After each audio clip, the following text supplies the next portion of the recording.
আমি তো কোনো অন্যায় করিনি, আমার কোনো অন্যায় নেই, আমার কোনো অন্যায় নেই। শেখ হাসিনা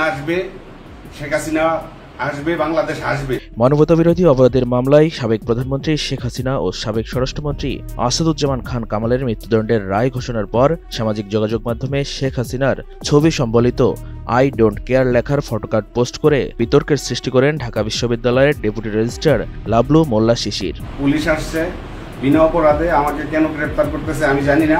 এ ঘটনার প্রতিবাদে তার নিজ বাসা থেকে তাকে আটক করে পুলিশে সোপর্দ করেছে ঢাবি শিক্ষার্থীরা। সোমবার 17 নভেম্বর মধ্যরাতে ঢাকা বিশ্ববিদ্যালয় এলাকার শিক্ষার্থীরা তাকে শাহবাগ থানা পুলিশের হাতে তুলে দেন। এ বিষয়ে ডাকসুর হাজী মোহাম্মদ মহসিন হলের ভিপি সাদিক হোসেন তার ফেসবুক পোস্টে লেখেন, ফ্যাসিবাদের দোসর লাবলু মোল্লা শিশিরকে আইনের হাতে তুলে দেওয়া হয়েছে। এই বাংলার মাটিতে কোনো ফ্যাসিবাদের দোসরদের জায়গা হবে না। অন্যদিকে ডাকসুর মুক্তিযুদ্ধ ও গণতান্ত্রিক আন্দোলন বিষয়ক সম্পাদক ফাতিমা তাসনিম ঝুমা লেখেন, লাবলুরে পুলিশের কাছে সোপর্দ করে এলাম।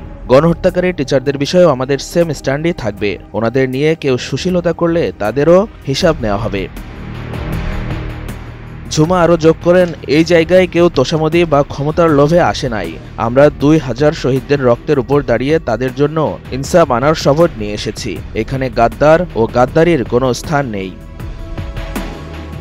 উল্লেখ্য, এই বিষয়ে শাহবাগ থানার অফিসার ইনচার্জ খালিদ মনসুর গণমাধ্যমকে জানান, ঢাকা বিশ্ববিদ্যালয়ের কয়েকজন শিক্ষার্থী লাবলুকে শাহবাগ থানা পুলিশের কাছে সোপর্দ করেছে। তার বিরুদ্ধে আইনি ব্যবস্থা নেওয়া হচ্ছে।